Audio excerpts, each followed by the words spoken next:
que forma un solo tipo de tejido. Por lo tanto es piel aquí y sus anexos, desde luego. Después teníamos otra capa que es el estrato espinoso.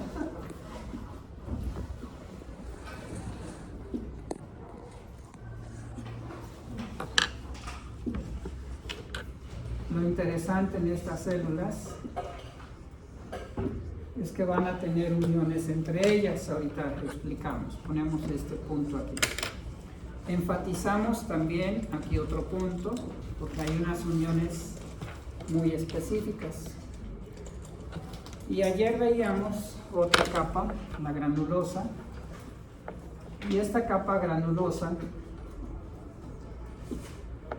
es donde se presentaba una unión intercelular que generaba una barrera. Mándeme. Las bandas se encierran. Ajá, sí, perdón. Así es.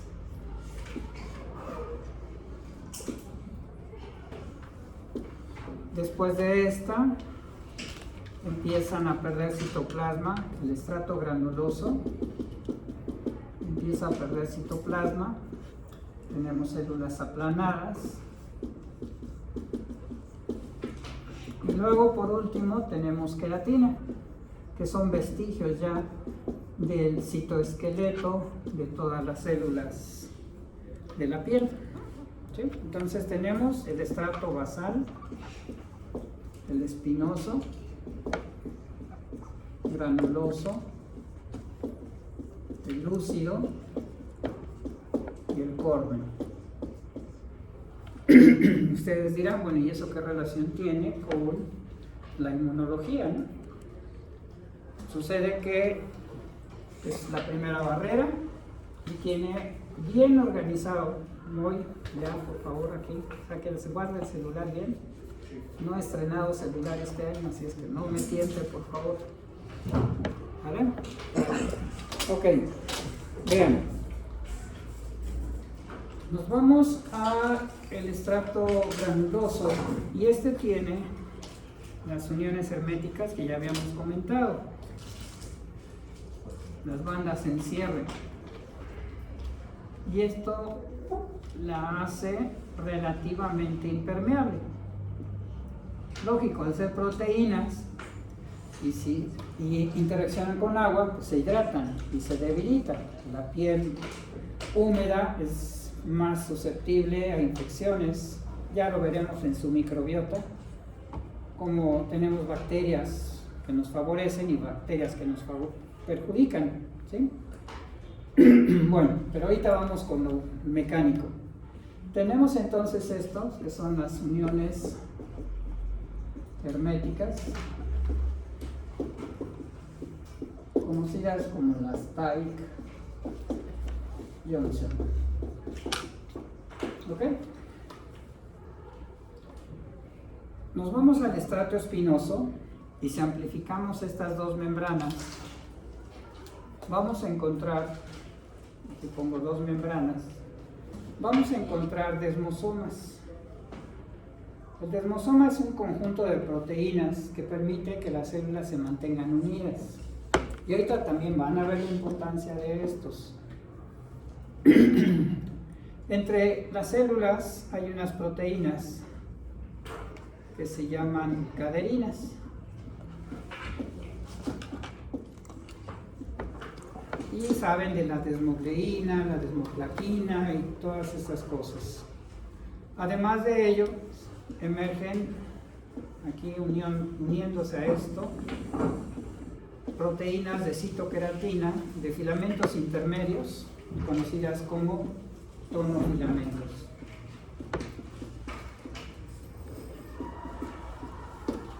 Bien ordenaditos, son usos que van de un extremo de la célula al otro, donde esté otro desmosoma. Y eso le da una gran resistencia. ¿Sí? Y después tenemos aquí, en la membrana basal, la proteína que está en esa membrana se llama laminina. La laminina es una proteína que está en todas las membranas basales, en glándulas, por ejemplo, sebáceas o glándulas sudoríparas. También tienen su membrana basal. Vamos a amplificar este sitio y van a ver la importancia que tiene. Entonces, en este punto tenemos la célula y tenemos aquí la laminina. Aquí es algo curioso, se le llama hemidesmosoma. Aquí son desmosomas, perdón. En este punto son desmosomas. Y aquí son hemidesmosomas. También tiene tonofilamentos, pero ya no hay otra desmoplaquina aquí. Ya no hay, sino hay solo unas proteínas que interaccionan con la laminina y se les llama integrinas. Toda esta estructura tiene que ver, primero, con la regeneración tisular. Segundo, tiene que ver con el cáncer. Tercero, tiene que ver con procesos infecciosos. Vamos razonando. Entonces, ustedes conocen las uniones intercelulares, desmosomas, las uniones herméticas, las uniones gap. ¿Por qué serán interesantes las uniones gap? No las menciono aquí porque no participan como tal, pero lo vamos a ver en el intestino, que sí son importantes. Las gap Johnson o uniones comunicantes. ¿Por qué serán importantes? Digo, ustedes lo vieron en biología celular, ¿no? Pero ahora hay que traspolarlo a la medicina. Porque dicen, es que son como hoyitos, que con proteínas, conjunto de proteínas que forman hoyitos y comunican una célula con otra. Porque funcionan como uno mismo, ¿no? Funciona como un ¿Quién? Pues el órgano. Las que tienen. Exactamente. Exactamente. Viene todo lo que es el sistema de conducción, fibras interauriculares, el nodo, aldehído, rama derecha, etcétera. Se despolariza y cuando pasa este estímulo eléctrico al músculo, permite que las células se despolaricen al estar comunicadas. Los cardiomiocitos, al estar comunicados, funcionan como un todo, como un sincicio. ¿Ven lo interesante? Lo mismo va a suceder en las células del intestino, con las microvellosidades. Estos se comunican, la serie de proteínas hacen poros aquí. Es fascinante cómo se organiza el cuerpo humano. Bueno, ok, regresamos a la piel como tal. Solo fue por comentarla esto. El hecho de tener esta estructura, háganlo entre ustedes, pero no solo hagan la acción de traccionar la piel, sino también, y con todo el respeto pues entre ustedes, vean la textura. ¿Sí? Precisamente estas uniones hacen que yo puedo traccionar la piel y no se desprende. Es más, yo puedo hacer esto o presionar fuerte y bueno, que estoy más o menos normal, pues no me pasa nada. ¿Sí? Pero ahorita vamos a hablar de las condiciones patológicas en las que tan solo presionarle a un paciente en este sitio, vamos a tener la formación de una ampolla, una vesícula. ¿Sí? Y se parece mucho a las flictenas. Las flictenas son las ampollas en una quemadura de segundo grado. ¿Sí? Se levanta la epidermis y se acumula albúmina. Pero pues en nosotros no. Entonces palpen piel, tan solo de antebrazo para que noten diferencias. Entre tres de ustedes y dos compañeros, pálpenlo y vean la textura. ¿Sí? Háganlo y jalen, ahora sí que tomen una biopsia ahí jalándolo, ¿no? ¿Sí? Está muy rico. Háganlo. No, tampoco. ¿Sí? Es que tú decís. Háganlo entre ustedes. ¿Eh? A ver. Pero perciban también la Sí, textura. sí, está. ¿Sí?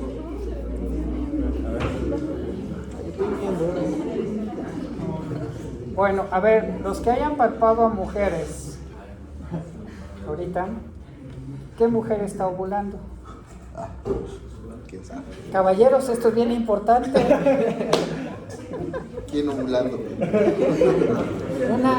Una dama en ovulación es lo más peligroso que hay, porque empieza mi vida, mi amor, mi corazón, y uno cae redondito.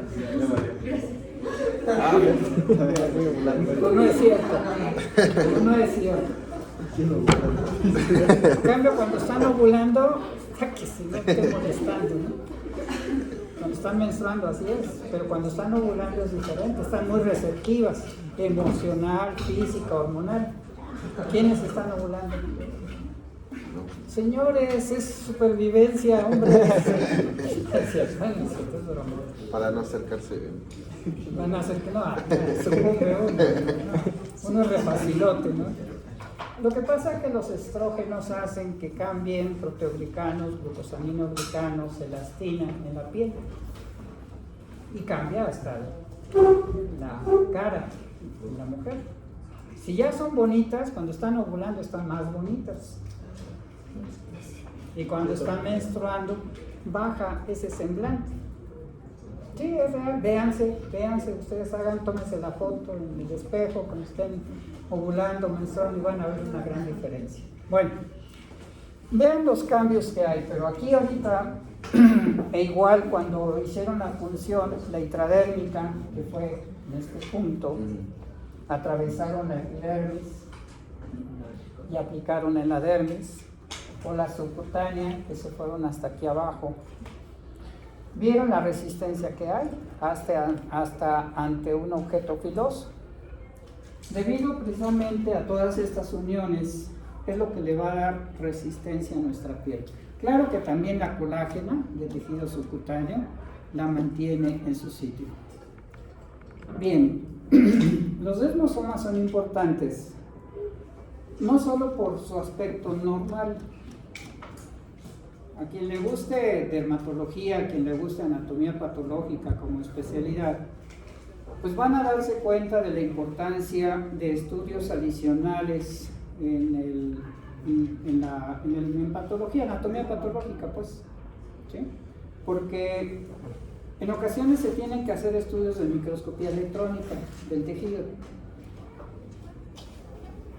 Un carcinoma epidermoide, por ejemplo, tiene desmosomas así, totalmente anormales. No se diga de sus caderinas que están mutadas.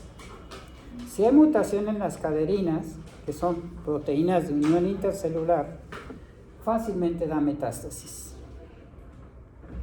Y eso es común. Ya les había comentado que les voy a preguntar del video que les mandé de la doctora Karina. Ya voy a empezar a preguntar, ¿sí? Yo creo que mañana ya. Porque precisamente ella habla de la claudina, habla de las caderinas, habla de la metástasis. ¿Por qué? Pues porque la proteína S por sí sola, junto con el gen del SB40, generan cambios en los TOLAI y activación de factores de crecimiento que nos pueden generar cáncer y hasta metástasis con esas mutaciones. Precisamente si hay mutación de las caderinas, estas proteínas están muy estudiadas en cáncer. ¿Sí? Para que se acuerden, caderinas de cadera, de al lado de, ¿sí? Para que no se olviden, y las integrinas en el piso, ¿sí? Que están uniendo a la célula basal a la laminina, en la base, pues. Una mnemotecnia así. Para los que no somos muy buenos con la memoria, las analogías sirven muy bien. Ok, los tonofilamentos de un cáncer epidermoide parecen como nuestros cabellos cuando nos levantamos, ¿sí? Y bien peinaditos son los normales. Por eso es importante, a esto se les llama marcadores ultraestructurales del cáncer. Hay marcadores moleculares, hay marcadores ultraestructurales. Por eso son importantes el antígeno carcinoembrionario, por ejemplo, o el antígeno prostático, Son ejemplos de marcadores tumorales. Y en la microscopía electrónica, pues es recomendable que se utilice cuando el carcinoma no está bien diferenciado. Se utilizan hasta estudios de inmunofluorescencia para detectar este tipo de alteraciones. Bueno, por eso es importante. Pero ahora vamos aquí con las integrinas. Alteraciones de las integrinas lo vamos a ver en enfermedades genéticas, como es, por ejemplo, la epidermolisis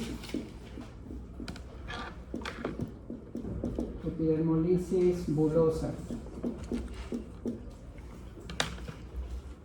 Esta es una normalidad. Aquí tenemos nuestra célula basal y aquí tenemos nuestras integrinas. ¿Sí? Tienen dos cadenas alfa beta y varían en números según las cadenas estas, pero son alfa y beta. Si hay una normalidad desde el nacimiento, ¿sí? Viene alterada las integrinas, el pacientito, y es lo frecuente.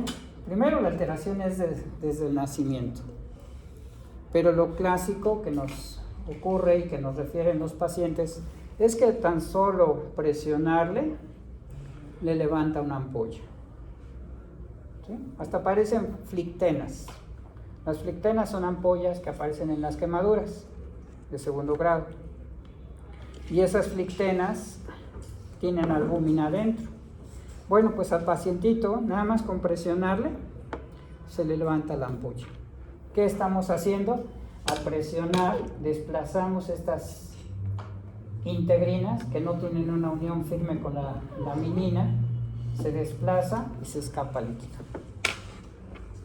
La primera imagen que uno tiene de estos pacientitos es que al momento que lo llevan a la consulta y los papás le muestran toda el área genital llena de ampollas. Entonces, sea niño, sea niña, en toda el área genital una serie de ampollas y las piernitas igual.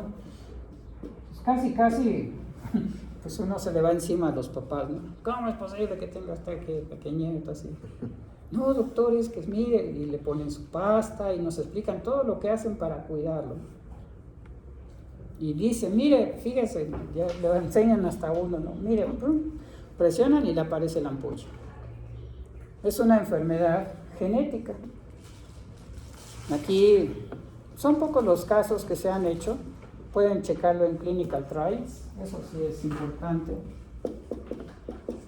Esto tiene que ser su consulta, clinicaltrials.gov, así está bien escrito con V. Debe ser de constante su consulta como PubMed, para que se enteren lo que se está haciendo y que todavía no está publicado.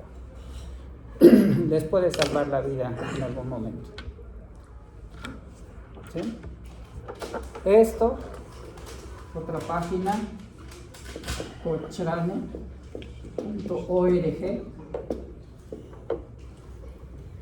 para metaanálisis, que son artículos que revisan ensayos clínicos controlados aleatorizados. ¿Qué es eso?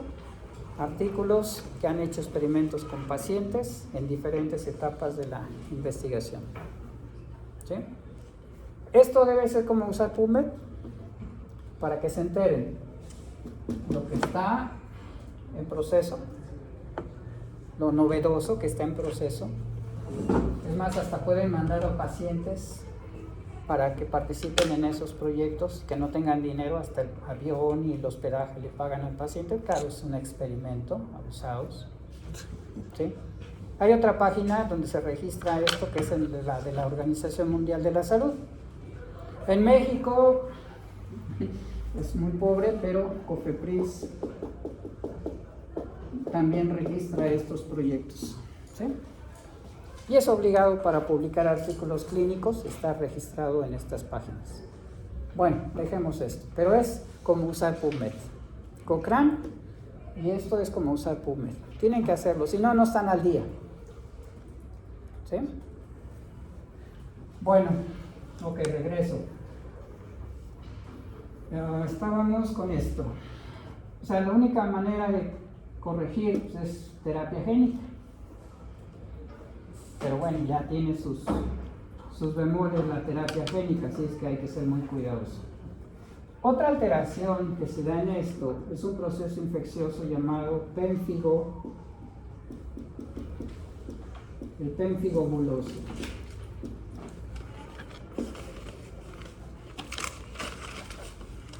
¿Sí? Una estafilococcea, Staphylococcus aureus. Lo frecuente de infecciones en piel es estafilococo, o son Candida albicans, o procesos virales, ¿no? Sin embargo, pues, como todo, ¿no? Quien ve más pacientes es el experto. Entonces hay que, el dermatólogo ve tus broncas y con él, ¿sí?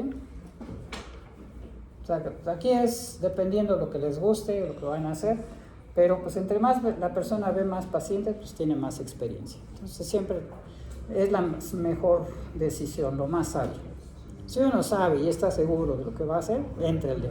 Y si no, pues mándenlo con el especialista como tal. Y que sea un buen especialista además. Ok. El pénfigo buloso destruye el estafilococo, me destruye las integrinas y también me genera las ampollas, vesículas, ¿sí? Bolsitas con líquido.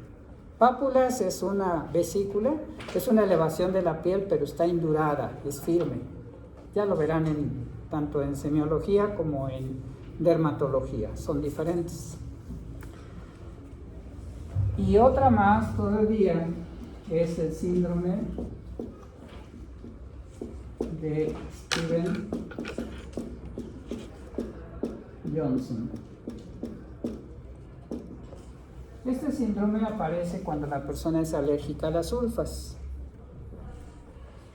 De los antimicrobianos están las sulfas, están los antibióticos, ¿sí? Entonces, las sulfas sí son muy usadas. Es más, hasta la cultura popular contribuye a que pueda aparecer alergia a esto, porque era una costumbre, yo me recuerdo de pequeño todavía, nuestros padres lo que hacían era una herida y te ponían polvitos de sulfatiazol. Lo que no sabían es que nos estaban sensibilizando a una posible reacción alérgica. Uno de los que con más frecuencia nos presenta el síndrome es el trimetoprim y el sulfa-metoxazol, ¿no? Esa combinación.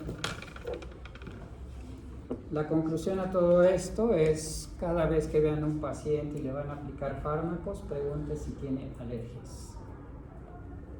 ¿Sí? Si no lo hacen, es cárcel segura. Los demanda y pierden.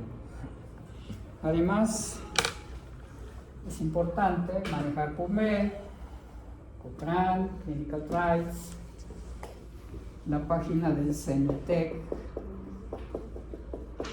que además que la tienen que estudiar para su examen nacional. Están las guías de práctica clínica.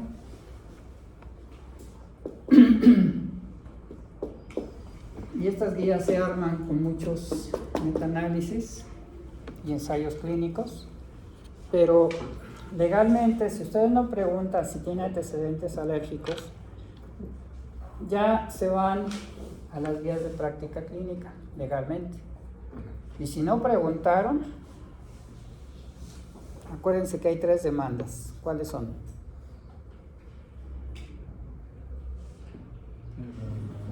Uno es su cédula, otro es la lana y otro es la cárcel. ¿Cuáles son? Demanda penal, administrativa y civil. Les quitan la cédula, les piden dinero y los guardan un ratito. Y créanme que hay anécdotas en el hospital, nos tocó que ya venían por un compañero y pélate por una ventana y pélate por la puerta trasera, en serio, y sin tenerla ni verla. A mí me tocaba, pues, Me llegaban copias de los documentos que iban contra un residente, ¿no? Nos hacíamos que no fue a trabajar mientras se hacía la averiguación. Ya se lo querían llevar. A ese grado, son anécdotas tremendas. Te les digo, me llegaban copias de ese tipo de cosas, ¿no? Estaba en la Dirección de Educación e Investigación y pues los residentes lo hacen de las suyas. Que son terribles, ¿no? Bueno, ok, abusados. Pregunten si hay antecedentes alérgicos. ¿El síndrome cuál es el mecanismo? El mecanismo es que se forman anticuerpos de inmunoglobulina D. La inmunoglobulina D es la que se eleva y interactúa con estas proteínas, o dependiendo del sitio, ante alergia como penicilina, insulina, sulfas, que es el mediador. ¿Qué sucede cuando se pegan los anticuerpos a una proteína? Viene el macrófago, fagocita todo esto y lo destruye. A tal grado llega esto que la piel, hasta en los dedos, se llega a desprender como si fuese un guante. A ese grado. Y es generalizado. Casi ni uno no quiere ni tocar al paciente con el síndrome de Stevens-Johnson. ¿Sí? Es terrible. Bueno, ok. Ya vimos la importancia de la parte mecánica. O sea que realmente ni le damos la importancia. Pero ya se están dando cuenta la relevancia que tiene sus semidesmosomas, sus desmosomas y sus uniones herméticas. ¿Sí? Por eso se habla aquí de la barrera hematodérmica, ya que esto impide que los mismos linfocitos o eritrocitos puedan estar saliendo por la piel normalmente. Bueno, ahora nos vamos con la parte física. Cuando les dije en la parte física, me enfoco más hacia la parte de la radiación ultravioleta y una célula que nos va a proteger de ello. Pero aquí sí aprovecho para que veamos la relación con otras cuestiones. A mí me gusta dar el curso integrando la última unidad. Tenemos esa opción en el programa. Si ustedes ya revisaron el programa, se habla de inmunología de parásitos, inmunología del cáncer, de las enfermedades autoinmunes. A mí me gusta más ir integrando como va el curso. Así lo acordamos en la academia. O lo dábamos por separado o lo dábamos integrado durante el curso. Yo me gusta darlo más integrado por esta razón. No nos alcanza el tiempo para ese programa tan extenso. ¿Sí? Lo mencionamos, pero no quisimos caer en polémica con otros profesores. Pero me tocó actualizar el programa. Me dieron el formato un otro profesor. Propuse las innovaciones que siempre les doy a mis alumnos, las aceptaron, pero quedó muy extenso. Pero ya saben que luego ponerse de acuerdo muchas mentes, y más mentes pensantes, es complicado. Es complicado, ¿no? Pero bueno, quedó el programa, quedó muy bien, ya se los mandé desde el inicio, pero al final se va integrando todo esto. Y lo digo porque ahorita vamos a entrar en un punto que es el cáncer, entonces ahí es donde yo voy relacionando. Ok, estamos aquí. Bueno, entonces en los físicos sucede que la radiación ultravioleta, esta radiación ultravioleta nos va a afectar al DNA. En inmunología hemos hablado que hay células que normalmente rearreglan sus genes. Y creo que son las únicas en el cuerpo humano que yo sepa. ¿Cuáles son? Las células, las únicas que rearreglan sus genes. ¿Cuáles? ¿Nada más? ¿Seguro? ¿Qué parte de los B y qué parte de los T?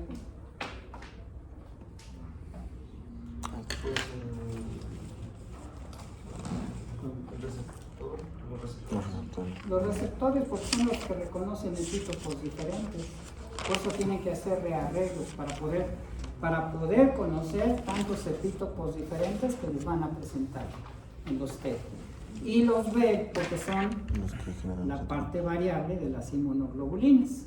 Son las únicas células en el cuerpo humano que pueden hacer rearreglos y eso es normal.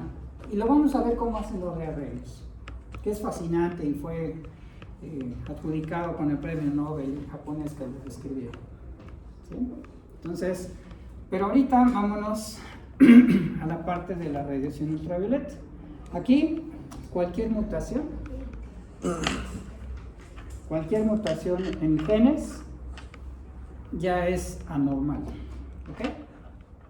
O sea, un cambio de una base nitrogenada ya es una mutación. No todas las mutaciones dan cáncer, pero si las mutaciones caen en los genes angiogénicos, en los genes oncogénicos, ¿cuáles son estos genes oncogénicos? Son los llamados genes supresores de tumores. Son los proto-oncogenes. Ahora sí, genes angiogénicos. Y otra vez de unión intercelular. Si hay mutación en los desmosomas o hemidesmosomas, hay metástasis. Las caderinas están súper estudiadas en el cáncer. Mutaciones en caderinas, mutaciones en integrinas, esa neoplasia es altamente metastásica. ¿Sí? Y precisamente la proteína S genera alteración en las caderinas.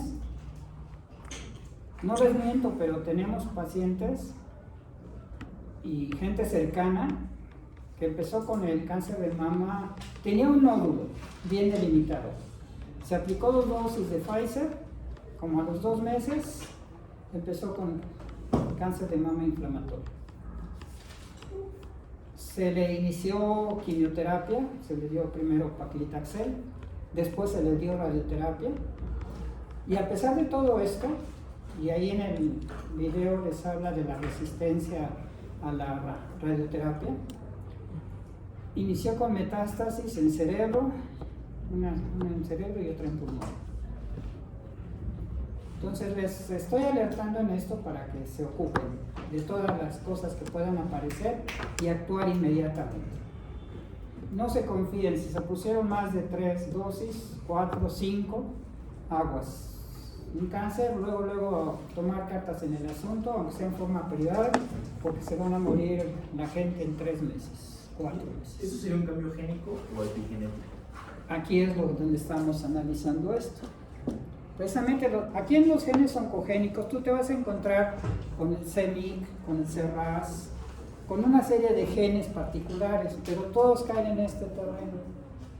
¿Cuáles son estos?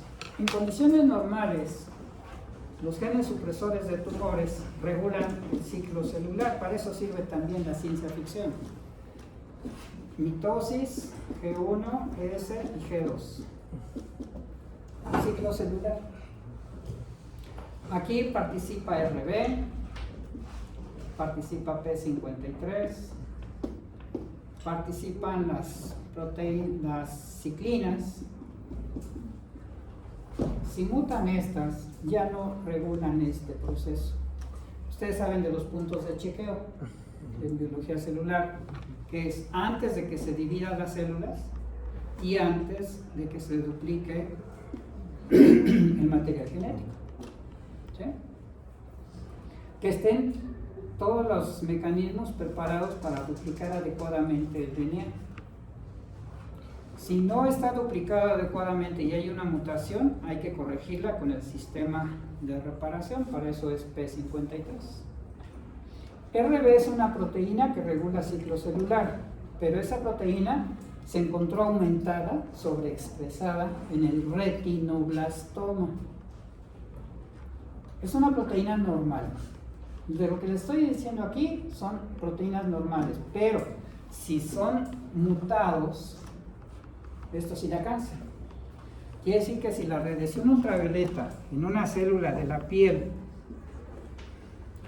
la mutación cae en algunos de estos genes, esto me da cáncer. Me puedo tener cáncer epidermoide. O puedo tener un carcinoma vasocelular.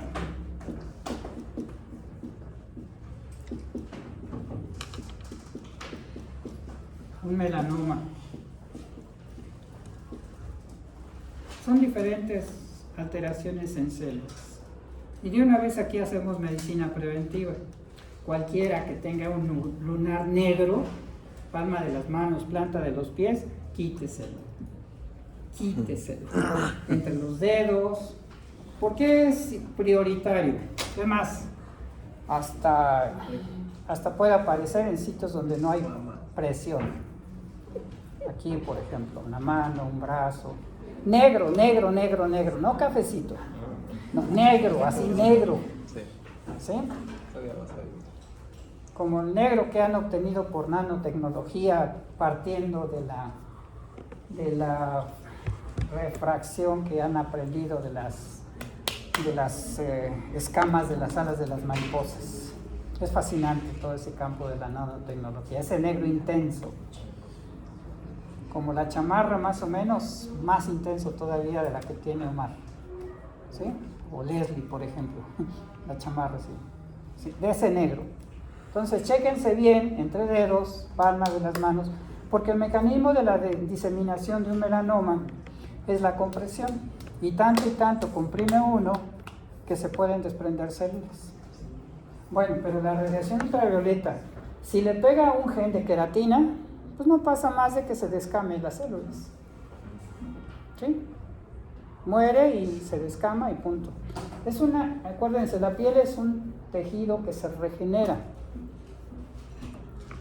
Todas las mucosas y la piel se están descamando constantemente. Se están regenerando. ¿Qué tejido tiene más o menos una regeneración intermedia? ¿Qué otro? Ok, esa es regeneración. Constantemente se produce y mueren. Tienen su vida media. Esa es una regeneración. O sea, estamos restringidos. Ojalá nos quitáramos una extremidad y nos sale otra, ¿no? Como en ciertos animales. ¿Conocen la planaria?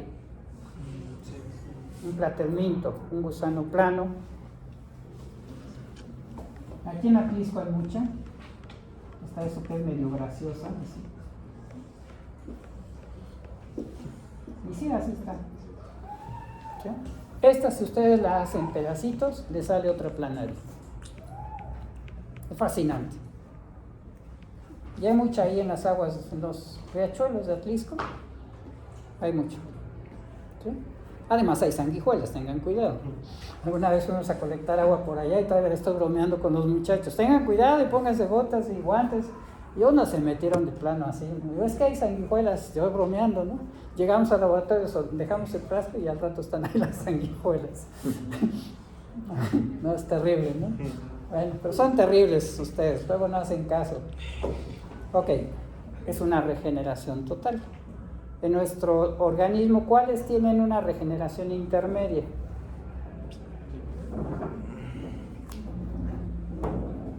O sea, no crecen tanto, pero, por ejemplo, bueno, si se lesiona un poco, pues sí se regenera. El hígado. Si la persona le entra mucho a los oxidrilos, empieza con acumulación de grasa. Eso se llama, ¿cómo? ¿Cómo se llama eso? Hígado graso. Hígado graso o esteatosis hepática, ¿no? Después se sustituye por colágena y eso se llama cirrosis. Bueno, pero cuando ocurre esto, el lóbulo izquierdo del hígado empieza a crecer, llega hasta el vaso. Es un hígado terrible, pero es un mecanismo de defensa.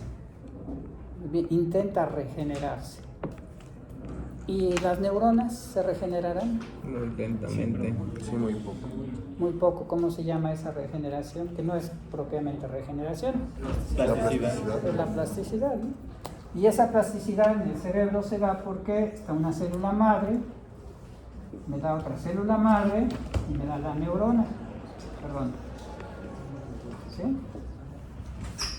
Eso es plasticidad. ¿Cuáles son los sitios que tienen más plasticidad? Bulbo olfatorio y el hipocampo. Así es que si nos va mal en la escuela es porque queremos. Y lo digo por mí, yo soy de lento aprendizaje. De veras, no tengo una memoria brillante como otros de mis compañeros. Me daba coraje hasta que lo entendí ya. Lo acepté y ya me puse a chambear, ¿no?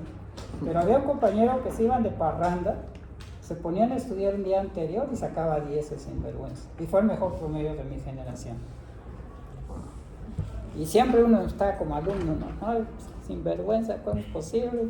Yo estudiando 15 días y dale, y 9, hijos de la mañana. Sí me daba coraje. Hasta que entendí que todos nacemos con ciertas características del cerebro. Y lo que yo tuve que hacer es constancia. Y analogías y técnicas y cosas así. Pero el hipocampo tiene esa plasticidad. Por lo tanto, el hipocampo, que es la cuestión de la memoria, al tener esa plasticidad yo puedo hacer redes neuronales constantemente.